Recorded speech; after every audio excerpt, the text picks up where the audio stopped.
Hi, I'm Christina Roberts, a graduate student at Liberty University Online, and today I will be addressing the fundamentalist modernist controversy of the early 20th century. Immediately following World War I, the fundamentalist movement arose in order to establish Orthodox Christianity. This was primarily a reaction to German higher criticism, Darwinism, and liberal theology. It was liberal theology which affected the church internally, as it was yet another divide within Protestant Christianity. Liberal theology, also known as modernism, is distinct from fundamentalism in that they believe that Christianity should adapt to the changing climate within modern culture. They believe that there was a disconnect within modern culture and that it did not coincide with real-life issues. This idea was captured in an article in the New York Herald in 1922 when Henry Emerson Fosdick stated, "They hear many theological disputes which not only do they not understand, but they see no reason why they should bother to understand. What has this to do with real life?"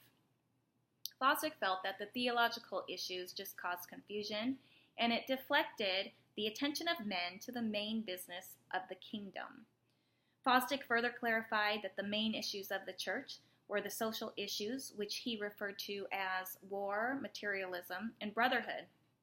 He also stated that if Christ returned today, he would be speaking out against the racial prejudice, and that the Christian ideal of humanity was one family of God.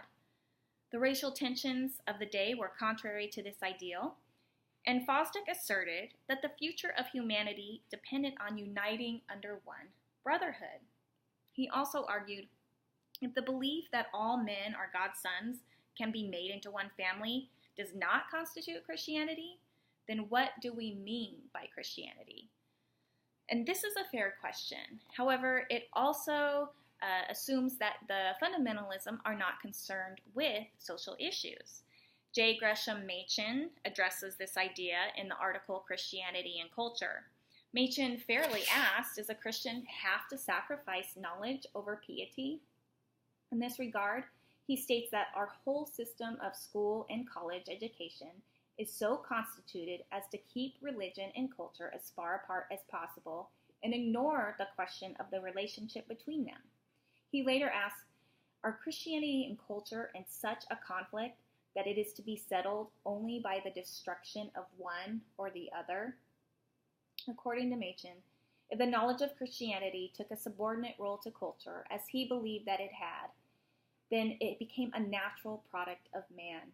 If Christianity was a natural product of man, then how could it appeal to authority apart from God? In other words, how could the liberal theologian deny the inerrancy and miracles of Scripture, but at the same time appeal to its authority to set a moral standard for culture? And here was the main problem from the fundamentalist perspective. Once the authority of Scripture is denied, then the only basis for social justice lies in the authority of whoever is in charge at the time. So to answer Fosdick's question, what do we mean by Christianity? Yes, Christianity is the practical truth of ending hatred and hostility. But without first establishing Scripture's authority for that truth, then what do we appeal to for humanity to act in such a way? Machen was correct when he said that we cannot sacrifice one over the other. The knowledge of fundamentalism and the practical application of modernism must unite Christianity so that the world will know Christ by our love for each other.